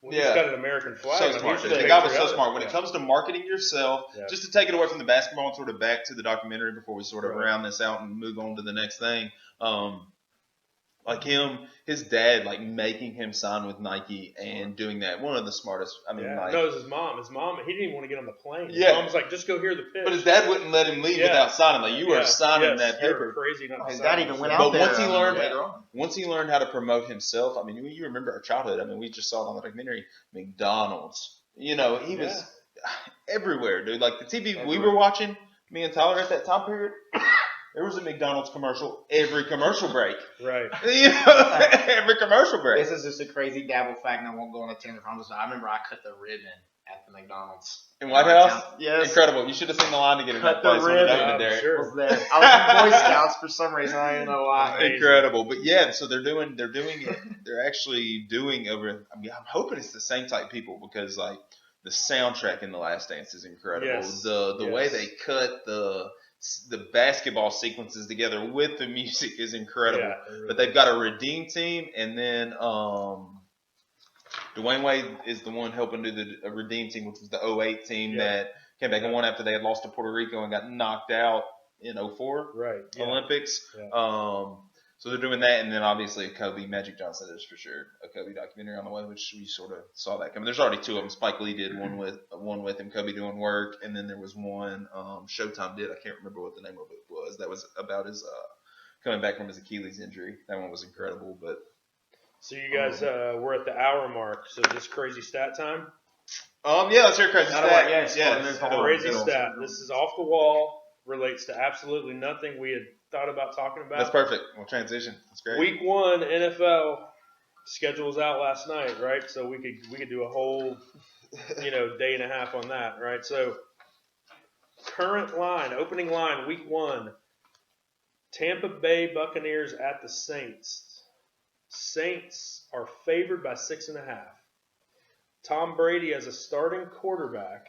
Saints are favored by what? 6.5. Saints at home at against home. Tampa Bay.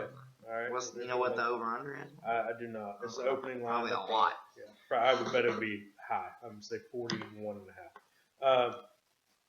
Tom Brady has been favored at kickoff as a starting quarterback every game since week 2, 2015.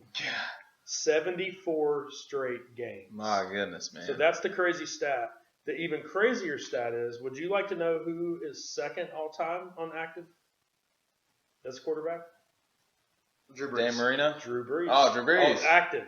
Oh, active. I'm sorry. Active. So Brady's streak is the longest of the Super Bowl era. Oh, okay. Will probably never be touched. No, it won't. He Second, is the GOAT. Let's just go ahead and say that. We're not even going to have a conversation. What is Mahomes at? Second active all time That's is, like dog is football. I know, but I mean, he could get there. I mean, he was a dog in every it. game. Well, I can tell you what he's not at. Drew Brees' number is second. So Brady's at 74.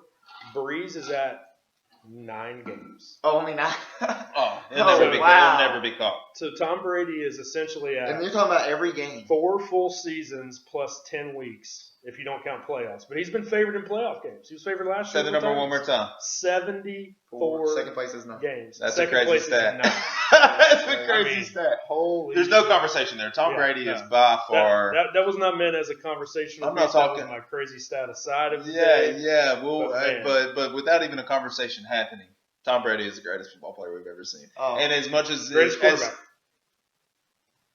Who's the greatest football player? Jerry Rice. Okay, he's a pretty good football player. That's a whole We're not going there. Jerry Tom Rice. Brady's the best quarterback to ever play. Yes, I think Brett Favre was, but stats say elsewhere. We're deal with it. I'm gonna have to watch a little bit of Bucks games this year for multiple reasons. You already tried to claim you were going to be a Bucks fan somehow, so I'm trying to pull some. Well, this player's a Buccaneer now, so I gotta be a Bucks fan. No, you're a Titans fan. I'm a Titans fan, but I do They've gotta got watch the 14 primetime games. It looks like on the schedule. I like Tom Brady. Y'all I'm know sure this. they I do. love That's Tom gonna be Brady. hot I television. mean, their Tom over under win total is the I do same not as the love Tom Titans, Brady. and they have like 6 primetime games. My son looks up to Tom Brady. Corbin and I told him that Tom Brady is. Give the him man. a better role model at least. Why Guy don't that you doesn't ask have my to kids? cheat. Why don't you ask? Look up to Patrick Mahomes. Why don't you ask my kids what they think about Tom Brady? I love Tom Brady. They hate Um, Tom Brady. Anyways, also a player that where I teach now, he was one of their best Yeah, football players right. ever, and he got drafted to the Buccaneers. Keyshawn Vaughn. I couldn't remember the tie. So, You I gave mean, I me got a it. tie that There you were we going to have go. to A cheer lot of for. my teacher friends, they're probably going to be having to go. Oh. They did make a Titans game, but it's there, I think, isn't it? No. In the Titans game at Tampa Bay this year. They played the Bucks? I I don't think the Bucks are on our schedule. Our schedule sort of sucks. The Titans' schedule sort of sucks for the first time in a while. It's not great. It's a good one for ticket brokers. Well, We're gonna go like 10 Oh, times. it's good for the other teams. I'm saying, like, as me as a fan, the Bills are here again. They dominated our stadium last year. Like, not good. Sort of to transition from sports, we spent a good bit on sports right there. Tyler, being the teacher he is, we mentioned this last week also, he's been out of school since March. The tornado. I don't remember when the tornado was. I don't know what today is. 2020 has sucked. 2020's been garbage. But Tyler's been able to catch up on Netflix. I mean, he's watched. And by catch up on, we mean he reached the He's end of it. He's watched all of them.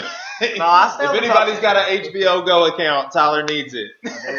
I stay on the top 10, man. I've been listening, I watch, listen. It's fun All to right. keep up with it. So you watched Jerry Seinfeld. I'm gonna admit this. I'm a movie guy, man. I've never been a television guy. I'll be honest. Like Saved by the Bell, yes. Family Matters, Full House, even stuff that was on TV when I came home from school in elementary, middle school. Right. That's the type of stuff I watched. As far as sitcoms go, like something about fake laughter. Yeah, And I don't know how much of Seinfeld one was fake laughter. I think some of that was probably filmed in front of a live audience. I think, I'm right? not sure. Was any of it? Maybe not. I don't know enough about it. I've tried to I think watch was a it. laugh track. Fake laughter is hard for me to get behind. When you're Yeah. telling me what I should laugh at, it's hard for me to really. That's why I love movies. They don't tell you what to. Well, you I either mean, like even, it or you. even, I'll tell you what, don't, even canned laughter. I don't know if you guys have watched Tonight Show, Jimmy Fallon Remote Edition. Garbage. But he does the monologue and nobody's laughing, and it's just not. There's no energy. There's no, and I mean, it's weird. It's So I'm not a big Seinfeld guy. I don't know a lot about him. I'll be honest with you. Like, it's one of the largest television shows ever. It's actually, I believe, had the second most watched finale ever. You know what number one was? Sopranos. Friends. Both wrong. Cheers. Most watched finale of all time. Cheers. There's a lot of people. I don't remember the number. I wish I did. That'd be a good stat. But I've heard you watched his stand-up. Yeah, You said it was hilarious. Have you watched it? I haven't. Well, then today I'm on there and some other comedians because we listen to Joe Rogan like we just do. Sorry, a lot of people do. He's the best one out there. There's like 16 million. If you want good podcasts, you know you're going to get Yeah, we'll talk about podcasts here in a minute probably. But Erica got mad at me for listening to it today. She can't stand his voice. She's like, I cannot stand his voice. It's like, I literally hear his voice every day. I'm home doing laundry, teaching kids, changing diapers. I'm listening. But anyway, Seinfeld, man. So, I didn't really get his humor at all when I watched the show. Like you said, maybe it was just the production of the show. Well, it wasn't his humor writing the show. It was actually Larry David. It was mainly his humor, the guy that does Curb Your Enthusiasm, which is, you need HBO Go. Tyler Myers, massive Larry David fan. It's like right down his That humor makes alley. sense. Yes, I mean, he's yes. like, but now, he's like 65, doesn't look 65. I didn't know he wasn't married till he was 45. So this is actually something that I found funny now that I'm married. If I was like a single comedian or I was like ratchet or, talking just some nasty comedy stuff that I do enjoy or whatever, but it's like he was very much talking just about like, at the beginning, I did fall asleep the first time I was watching, but you gotta remember this is like 12:30, 1 o'clock in the morning.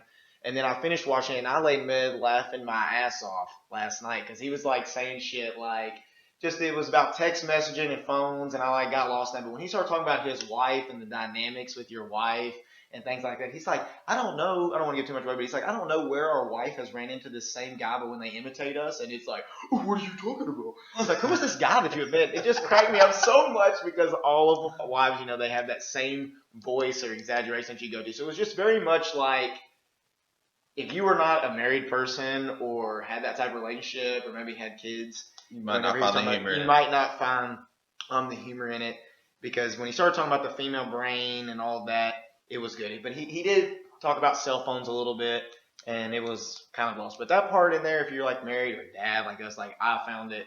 Well, if you laugh at, I feel this. If you laugh at all on a comedy special, it's pretty funny. Because I find it hard to watch comedy specials. Like I remember when I was a kid, the first time I remember, like we grew up in the church. Obviously, my parents didn't let us like listen to Eddie Murphy Raw, even though my dad loves it. Wouldn't let us listen to anything of that sort. But what was it called? The Blue Collar Comedy Tour with Foxworthy and those guys. Yeah, dude, that was the first that was really my first idea of what stand up comedy was. It was like the first time I'd ever seen it. Well, of course, we thought it was hilarious being from where we're from. It's this is hilarious. Like we know this. We know people that they're talking about right now type deal. But like as I've gotten older, obviously I've watched Delirious, Raw, all the old good stuff.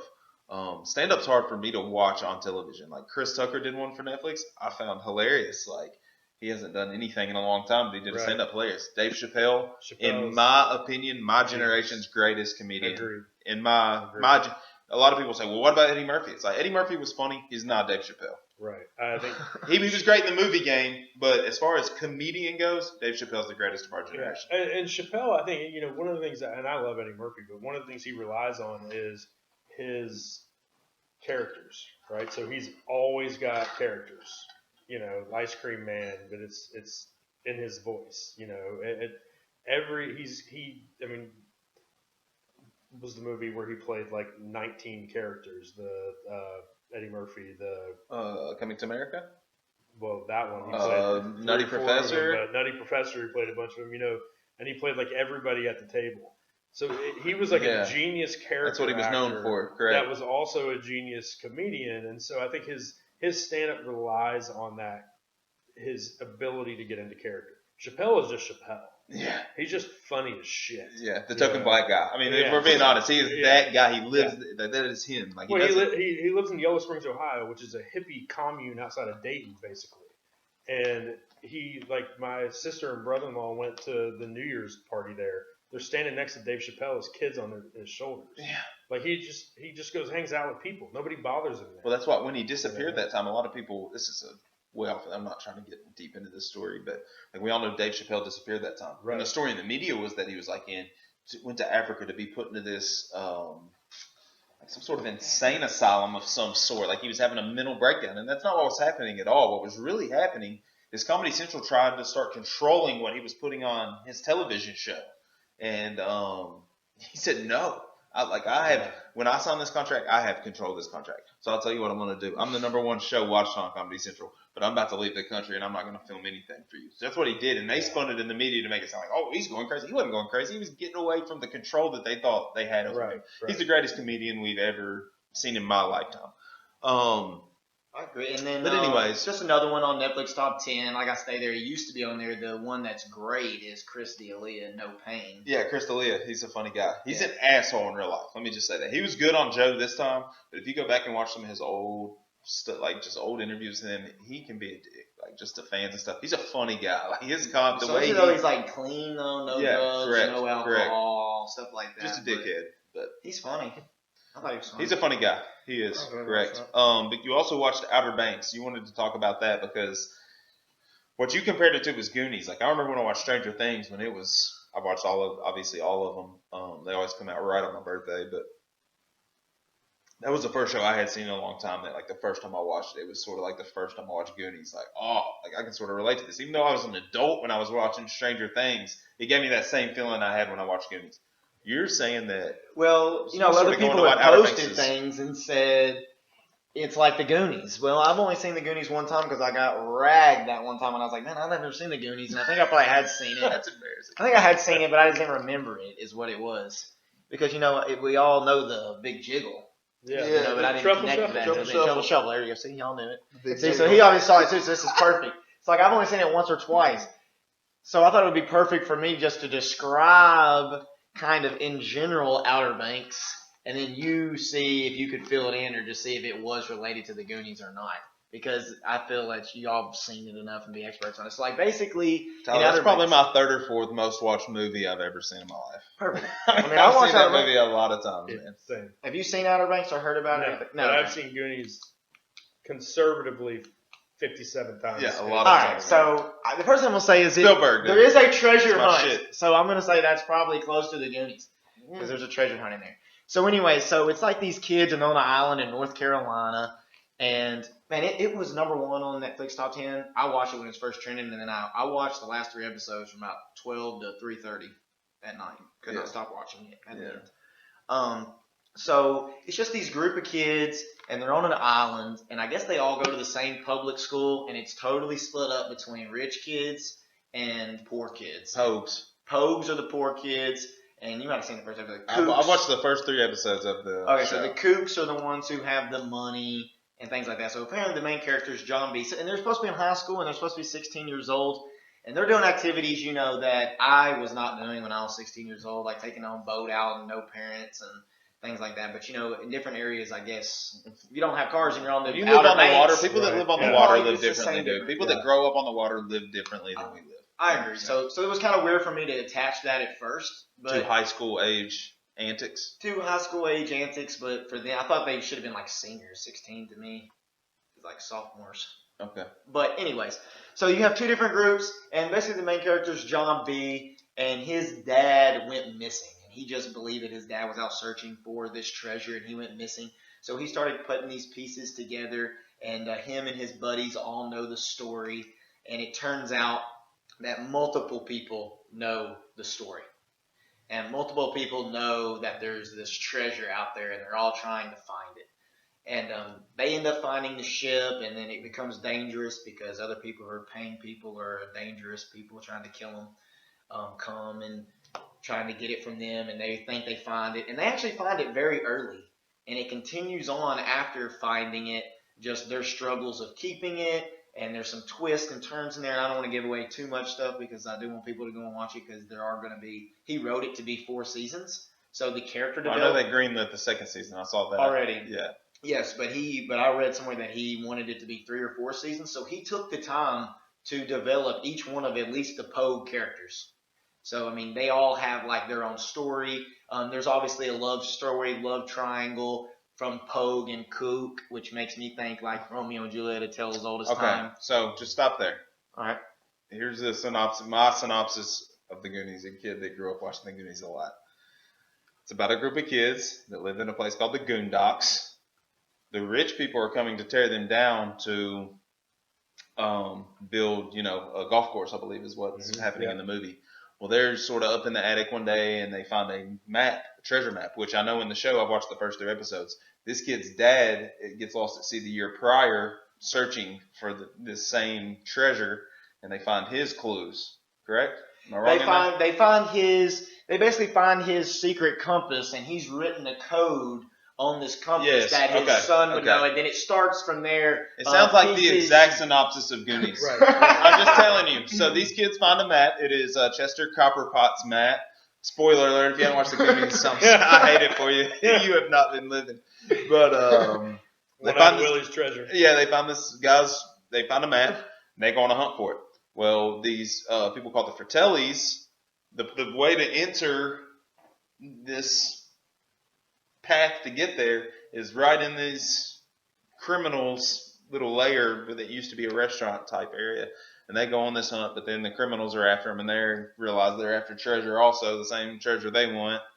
Same type deal. One of the Goonies falls in love with one of the girls who's one of the rich girls type deal, daring it type. So it sounds like literally Brandon and Andy, one of the great lines of all time when he drops the bucket down the well for her to rescue Andy up, and she sends his jacket back up to the top, and he yells, "Andy, you Goonie!" Yeah. Wow, but there's a whale in this as well. Of You course must there watch the Goonies after tonight. In the original script, there was supposed to be an octopus in the water.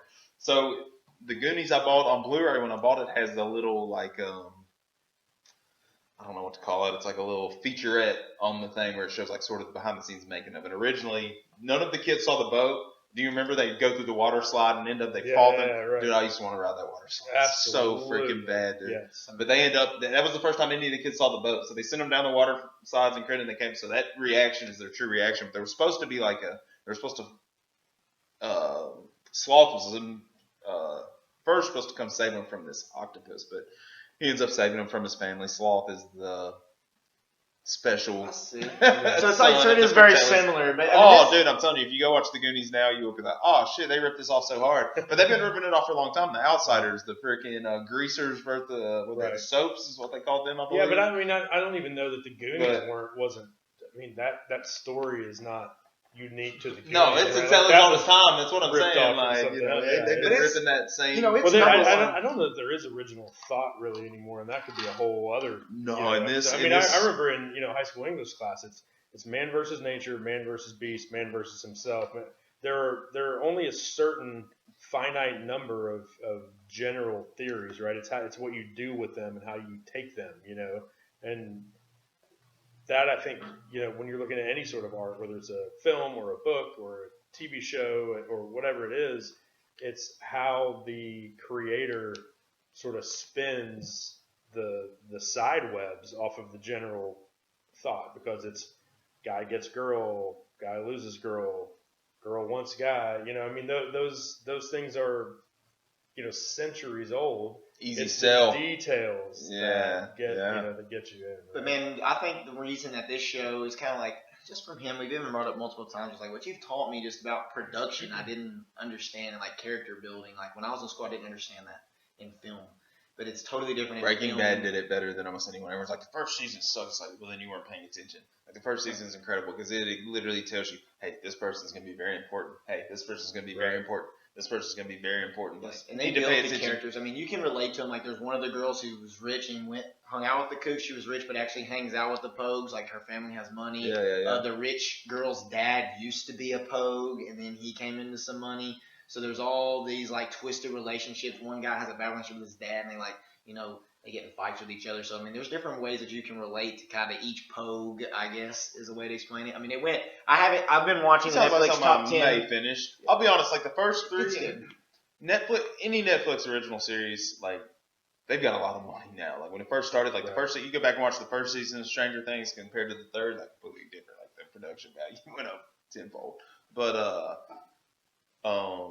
everybody the batter at Starcourt, by the way, was better than the battle at Winterfell. Like, I don't know if y'all watched both of those shows, but like the battle at the end of the most recent season of Stranger Things was 10 times better than the one that came at the end. You could actually see it. Yeah, and it's just everything about it is better. But that sounds like something I definitely will probably finish. It just seems some of it seemed cheesy, and I think it was just because of that they forced that these kids are partying high schoolers, and it's like.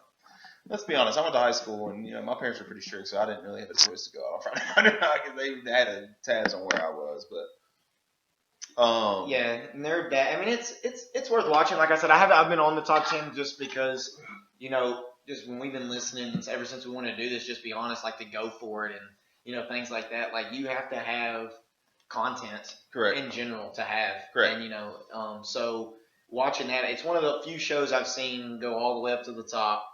Last through a movie run and then come right back up to the top again, because there were some movie runs in there, which I'm just going to bring up just a few. Like if you want to watch with your kid, like the Willoughbys on Netflix, one of the weirdest, strangest movies I've ever seen. I can't even really describe the animation of it. Yeah, it's like they get their parents in trouble because their parents don't watch them. They want to create their own unique family, so it's got like this little every family is unique thing, which is kind of unique to my family in general. All right. But we can keep moving on. Well, man. I just wanted to talk about one more Netflix thing. Yeah. Did y'all see the trailer for Space Force with Steve Carell? Looks incredible. Dude, that looks so good. I'm telling you, like, as soon as I saw it and it said I'm not an Office guy. I'll be honest with you. Like, I've tried to watch it and it's the same type thing. Like, it's almost like everyone that tells you to watch it, like, is trying to tell you what to laugh at. And it's like, dude, if it's funny, I shouldn't have to be told what to laugh at. I'm glad that's your humor.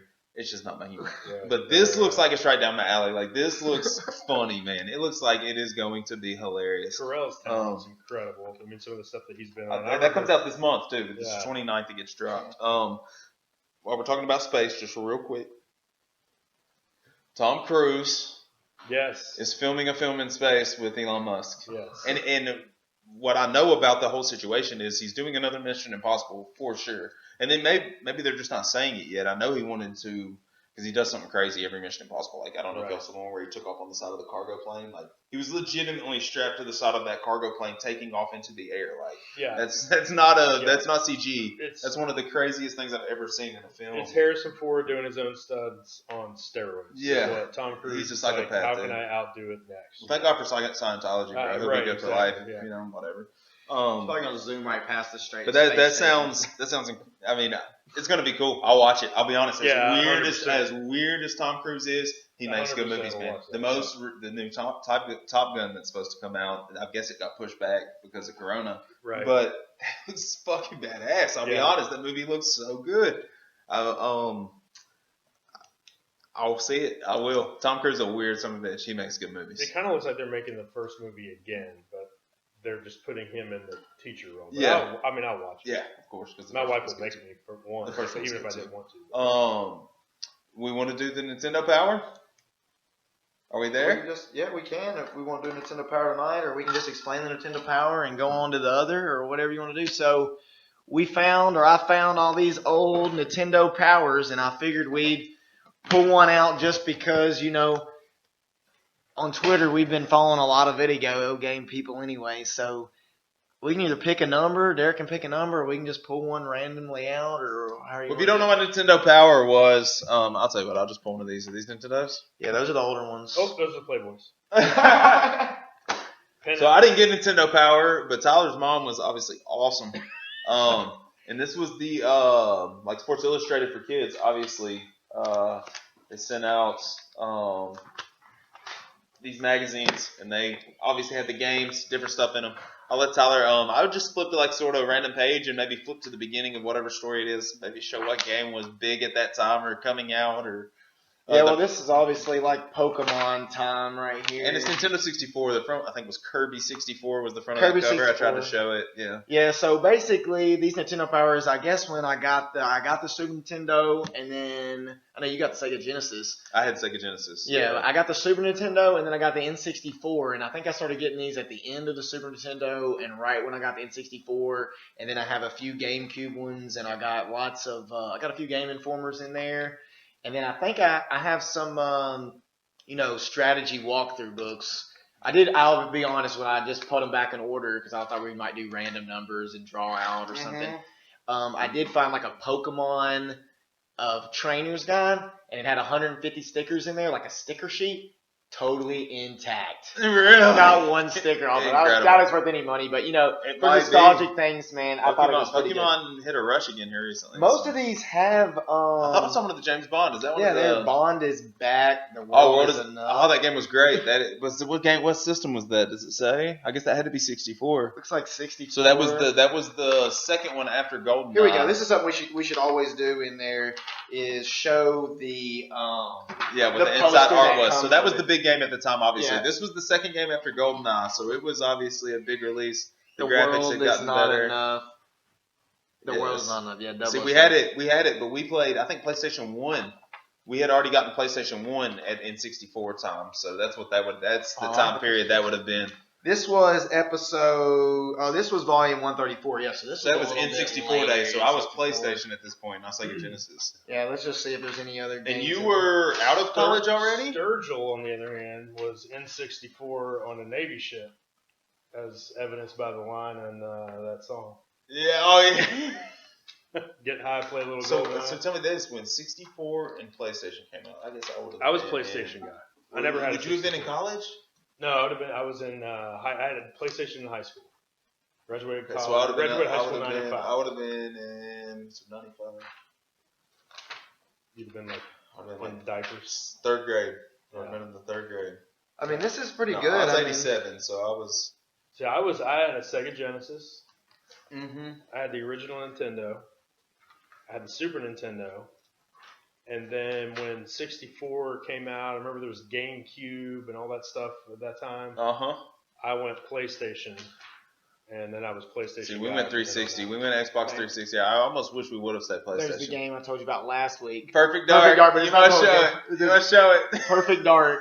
But like it's just like GoldenEye almost now. Yeah, looking back it's at crazy it. that magazine That had was it in like there. right at the Yeah. beginning of all the first-person games, right? GoldenEye was that the first-person? That was the shooter first game? one I remember. The first one I truly remember was Doom on the computer, or Duke Oh, Nukem maybe. yeah, Either yeah. Doom or Duke Nukem was one of the first ones I remember that was truly first person. But I mean, that, You know. that was like the predecessor. That was the for first one you could get on there with Halo other people and play Right. on the same map and kill Right, each right. other. It Yeah, looked this like is like original. the- Was that original Tomb Raider in there? I saw probably. Yeah, and this is like the sequel, I guess, to Banjo-Kazooie. That I think that was maybe that was the answer to Crash Bandicoot. Maybe, but Pokemon Stadium was already out, so maybe later. I may be thinking earlier in time. Oh no, it just says on here like the World's On Up, The Legend of Zelda, Majora's Mask, Mega Man 64. So what year was this? I'm thinking this was year 96, 97 probably. 95, 96, 97 was probably the time period of this magazine right here. I was definitely playing PlayStation 1. It says 2000. Really? So NFL much later Blitz. than I Oh, thought. it was NFL Blitz 2000. Oh, so much later. That's 2001. Yeah. So it would have been the year 2000 is probably when that Yeah. came out. Yeah, that's Yeah, crazy. so that was the Later good than I ones on the side. thought. The older ones I forgot are stacked down there in the middle, so we'll just We'll roll through we'll do those as we go. another time as we go. Yeah, just to dabble into something crazy. Well, you said, Derek, Is there anything else thing you wanted to bring up or no? Netflix wise and that type of stuff, not really. No? All I know we had talked about the podcasts we liked and listened to. One of them, we talked about Mike Tyson being on Joe Rogan's podcast. Mike Tyson's podcast is actually good. Like, Who is He doesn't- Who's the guy that's with him though? Because you I've- can't understand Mike Tyson. I've got to look it up. Is this He's got an translator? ex-NFL player that's on there Oh, with okay. him. I got to look up his name. But he's had great guests, man. He had an ex-mafia captain. Really? Like 35-year mafia captain, like served his time, and the reason he can come out and talk about it, he says, because like the rest of the people that were in the mafia with him are dead. Like they're all gone, like they've already been killed or. So boxing, was boxing like Tyson? Yeah, heck That was yeah, huge. man. That was My dad went to the Right. Lennox Tyson fight. We talked about that last time. It's Yeah, like the Tyson boxing. crazy thing about boxing back then was like, I mean, that was back when there were good heavyweights, and then Tyson came along and obliterated all of them. But I mean, I remember the biggest thing I remember is like back then, you know, it's pay-per-view, and but people stopped ordering the pay-per-view because you would pay $50 for a 41-second fight because Tyson just obliterated people.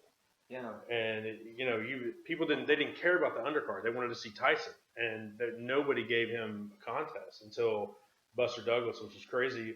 I remember I went to a Golden Gloves fight when I was a kid, and there was like autograph tables, and of course these guys weren't fighting. I mean, this was the amateur Golden Gloves type boxing thing, and my dad and I were going down to get autographs. There's two lines.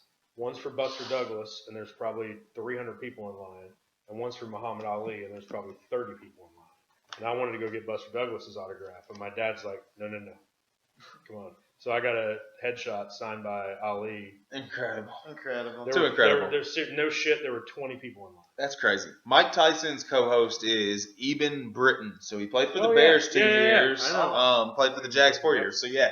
But Let's he carries the show, but like Yeah, he does. they've had great guests on there. They've had really good guests Yeah. And on his show. It's a good podcast. Like Mike is not an interviewer.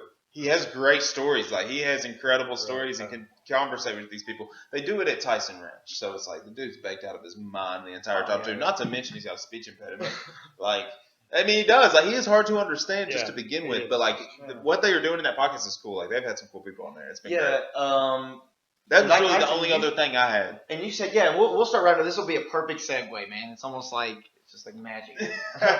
No, but yeah. So you told me Tyson was working out again. So just in my massive trying to get as much information into my head as possible, I've actually heard that he's maybe thinking about doing 5 or 6 rounds, and it's going to be like charity. a Holyfield Tyson charity boxing match. I will watch it. I'll pay for it also. I will. I'll be It doesn't honest matter with what the charity is. Yeah. I will watch it.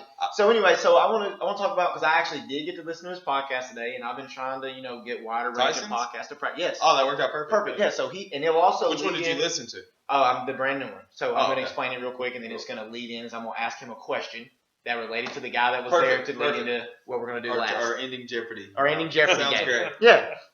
So anyways, so I listened to this. He had a guy on there by the name of Joby, O-G-Y-N. It might be O-N or Ogwyn. I'm gonna look him up. OBGYN? O-G-Y-N. No B. No B. Okay. Tell me his first name again. Joby. J-O-B-Y. So this guy is like the guy. Remember when you saw people and those wingsuits first come out? This was the guy who had the first videos of all of that. So before he was 26 years old, he completed what was called the 7 Peaks. And basically the 7 highest peaks, I forget exactly what he said it was called. I keep my notes. My dabble notes is what I call them. So just there's 7 peaks, and they're across the world on each continent, and that gives you like this title to have. He holds the record for the fastest. For base jumping them, or No, for climbing the mountain. So he getting started to out the top. climbing. He started out climbing from base, because when you get there, you do a little bit of climbing before you get to like the base and then the summit, which I learned today, and then you can fly down. He started doing that later. But at the beginning, Crazy bad. crazy dude, and he Psychopaths. started figuring out how to film it, and he was the first one to put 7 and there's 7 highest mountains on each continent by the age of 26. Wow. So Jeez. 7 high. So I was just gonna see how many Derek could name. Okay, so the 7 highest. Well, I need to look them all up, because I only looked up the one on Antarctica. 'cause I 7 thought it would highest be in the closest. world? No, it's the highest mountain. on each continent. The highest mountain of each continent. Yeah, I know so a few of them that I remember, and then I That's know the one in That's going to Antarctica. be tricky That's hard. because I definitely don't know the one in Antarctica. North America is Mount St. Helens, Kilimanjaro, obviously. I forget what this man called. Yeah, I don't know. I'm not It's going kinda hard. That's hard geography. Yeah, because Kilimanjaro, Kilimanjaro. bang. He did that at 18 years old. Mount St. Helens in North America would be my guess. Mount Everest It's not Everest. in 99. He's done it multiple times. He actually holds the world Whoa, you record. said 7 highest continents. Kilimanjaro and Everest. Hang on. I don't think they're on the same continent. One's Asia, one's Africa. North America is Everest, I think. No, Everest is Who's St. Helens? 100% not North America. So what was it called? Tell me what his actual feat was called again. He just did the 7 highest mountains on each continent. I missed it, but Joby, O-G-Y-N. But anyway, the one that I thought was the coolest was the Antarctica one, which was called Mount Vincent. Vincent, I think it's Mount Vincent. I don't watch it, but thanks. But anyway, so that brings me, I just wanted to get your brain rolling real quick. Denali. Okay, Denali is the highest in North America. Okay. Okay, Denali, Everest. So maybe I think it's the amount of times he did Everest is what they were talking about here. But it pulls it up. When I type it into Google, it pulled up Joby. I don't want to butcher his name. or something like that. Ogwyn, or Yeah. whatever you say his last name. And it pulled it up 7 highest mountains on each continent, but I can't get it to give me a list. So Yeah, dude, he was a cool. regardless, go look it up if you're interested. Yeah, it's fine. I We looked don't up the know. Antarctica one because I thought that We would have be no the idea. hardest one to know. Yeah. Mount So Vincent. so when we do Jeopardy, are we doing Final Jeopardy? Are me and Derek both going to answer and just prove his prowess? Over I don't me? know How how are you y'all gonna- want to do it. Why don't you give me 5 rapid fires and I'll see how many I can get right. And then Okay. we'll go Final Jeopardy. All right, that Well, sounds great. All right, so what I've done is we all have kids, so I didn't want to break it down into all the Jeopardy categories because that's a lot of work. So what I did is I found, a Jeopardy handheld game, and then these are all the questions that go with the game. So I had to look up the answers. So I flipped through them, got some questions. I only looked at the first 150. They probably picked up. Once again, Tyler's Five a hard. teacher that hasn't worked smart.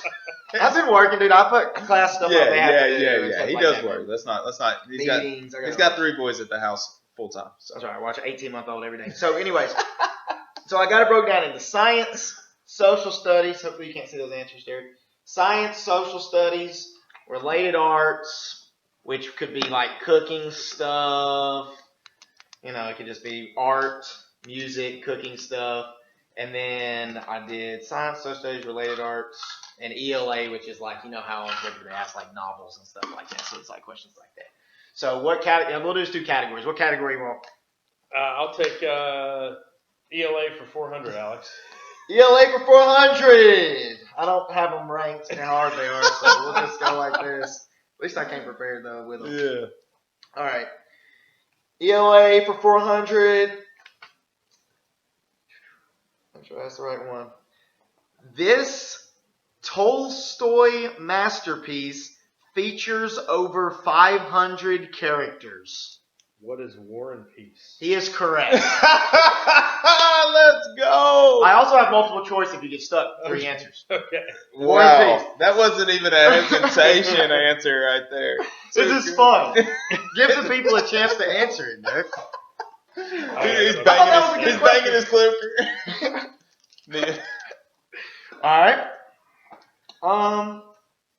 All right, pick another category. Science, social studies. Science for 600, Alex. 600. Like I said, I don't know how I'm hard just they are. playing along So here we with go. it. Oh, this is an easy one. Its atomic number 6 is half its atomic weight of 12. What is carbon? That is correct. Did you know that one, Kyle? I did not. I knew that one, so I knew that one. You're in trouble, Kyle. He's only got I'm in 1,000. deep shit. That's what I'm in. Better hope I get one that you can guess. I also try to pick out some you know that one with your profession too. So let's just roll through all Social these. studies. Let's get social studies for Social studies. 9,460. All right, here we go. The name of this Portuguese possession near China comes from Amangale, meaning Bay of the Goddess Ama. Do you need to read it? I can cover up the answers.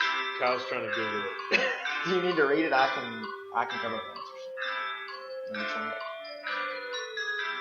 one? I'm guessing it's an island off of China, but I do not know it. All right, your multiple choice is, what is Macau, Bhutan, or Taipei? Macau. Macau is correct. So, Picking multiple choices, then it becomes unfair. okay, that's fine. So we're what, 2 out of 3? No, it's fine. It's fine. That's 2 out of pretty 3. good. 2.5. Give me a half for that one. Yeah, 2.5. 0.5. We'll do 0.5. All right, what next? What category? With related arts. I'm guessing it's going to be cooking stuff since you said that twice when you were. Well, there is a cooking, but this one doesn't happen to be cooking. Okay. I thought this was interesting because I didn't know this. Also called actually, Kyle, let's give Kyle a chance to answer this in case he knows it because this might be in his wheelhouse. Oh, God. Also called a pick. It's a small, flexible piece of material used to pluck guitar strings. I don't have a clue. Also called a pick? Also called a pick. That's what I was interested about too. It's a small, flexible piece of material used to pluck guitar strings. There's some people out there who have this who are probably like, you idiots. Yeah. I've always called it a pick. Y'all want the multiple choice? Yeah, that's right. Plectrum, hammer, whistle. Hammer. It's got to be plectrum. It is plectrum. Plectrum. So I'm doing pretty good. I thought that was one. I thought it was interesting. Everybody. No clue. All right, what do you want to do now? This is the last one, right? You Should only be. have 5. I've only got 5. I got lots of questions. Oh, okay. We can do a few more. Well, I thought we were going to do 5, then Final Jeopardy. Okay. Let's do it. What do you want? You dealer's choice. All right. That was too easy. That's a cooking one. I think we can all get that one. Let's do this one. Let's do a science one just because I like the science one and this one kind of relates to this time of COVID here. All right, here we go. This is science. The last known natural case of this disease was reported in 1977 in Somalia. What is the bubonic plague? Would be my guess. That's wrong. Bubonic Bubonic plague, 1977. No, there have been plague Oh, yeah. cases in the 1900s. That's a yes. Leprosy was one of the multiple choice answers on the kids' game. But that's not right. No. I don't have a clue. Smallpox was the answer. Had to be your Smallpox, next okay. one. Smallpox was the answer. All right, Okay. One All right. more before Final Jeopardy. One more. No, let's do do one it. more for Final Jeopardy because I got 2 questions that I want to ask. Okay. So Okay. one more for All right. Final All right. Jeopardy. This one is for Good deal. Derek because it goes with his job. So that's why I was going to ask this one. All right. Guatemala's national flower is a white one of these expensive corsage blooms. Orchid? Orchid. It's also Mother's Day coming up, you know. So orchid, I thought that was a perfect question. All right, last one. Here we go. This is the Final Jeopardy for So all the money. All right. I'm going to write down our answer. Let me find it.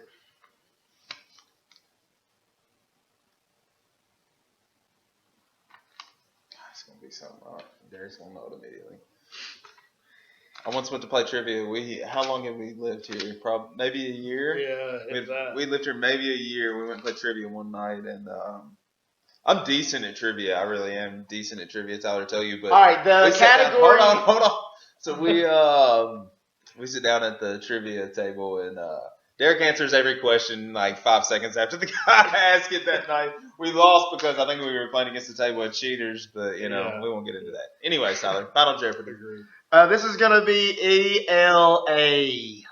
Okay. I think Derek likes this category. I like it. I dig it. You probably know this one for sure. I did not know the answer, and I felt bad. Maybe I should do such today's question. No, I'll do this one. I like asking all of them. They're fun. Well, let's just hear this one. All right, we ready? Save some. We ready? You went through 150. Let's save Well, some. I got 1,000, 1,500. Let's not do it all in episode 2. Yeah, That's seriously. fine.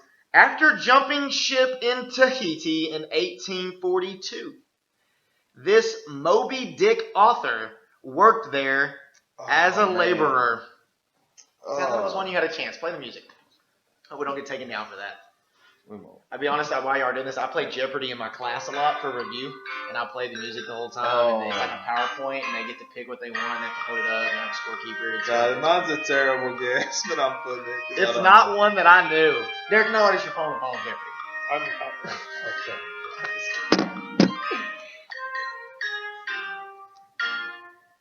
Dun, dun.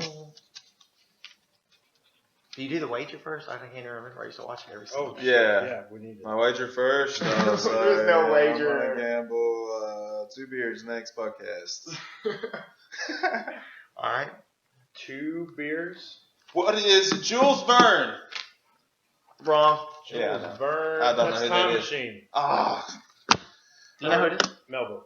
Herman yes, correct. Melville. And I didn't watch Matilda and that as a kid. That's Herman great. and the Hermits. Can I ask one more flower question sit real quick down. that I had for Yeah, you can, but Moby Dick's most famous movie appearance of the 1990s was in the movie Major League, when Jake Taylor had to read it Oh.